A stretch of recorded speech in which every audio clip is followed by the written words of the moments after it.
Hello and welcome to the amazing world of cake jewellery. My name's Lindy Smith, and throughout this DVD I'm going to be showing you lots of examples of how you can add glamour and sparkle to your cakes by using cake jewellery.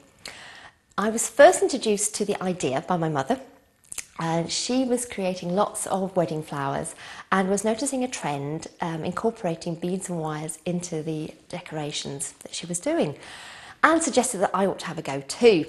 So I always like a challenge, so that's what I did. I started off with the fountains, which you can see here. I then moved on to garlands, initially using them on sugar flowers, but as any of you know that make sugar flowers, they are very brittle. So I've moved away from that, and as you'll see later, I've used them in other ways. I think I was attracted to bead decorations because they're so easy and effective, and they can be done way in advance, so they can reduce any last minute stress, which is a real bonus. Now, as you can see, I've got an assortment of beads here.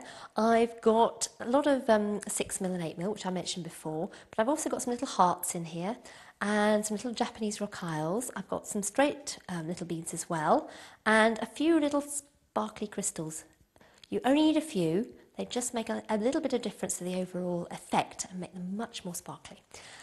Obviously, I can add more in.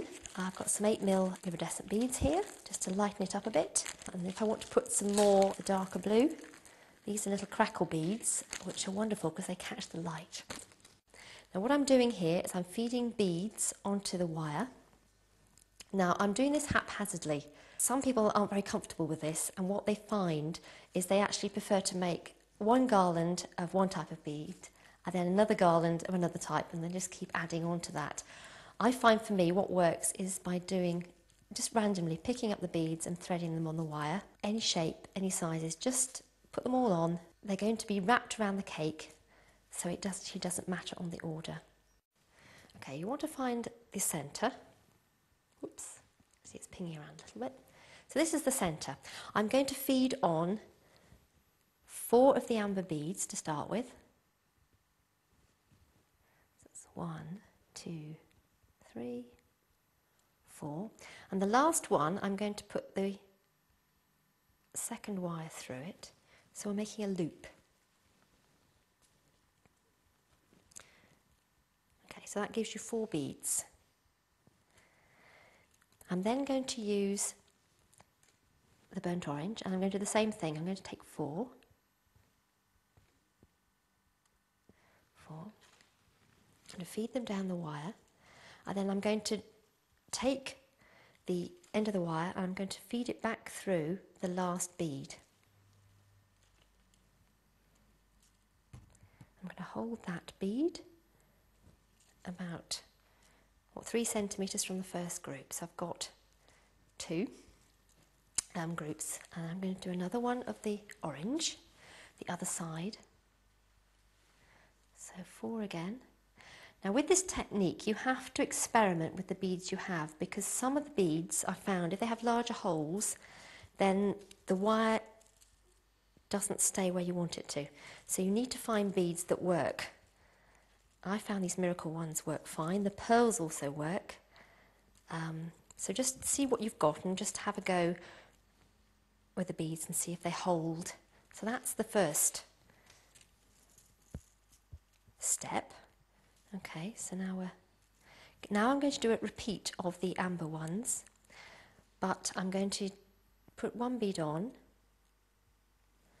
and then I'm going to put the wire through the other side. So I've got wires going either side. Oops. Okay.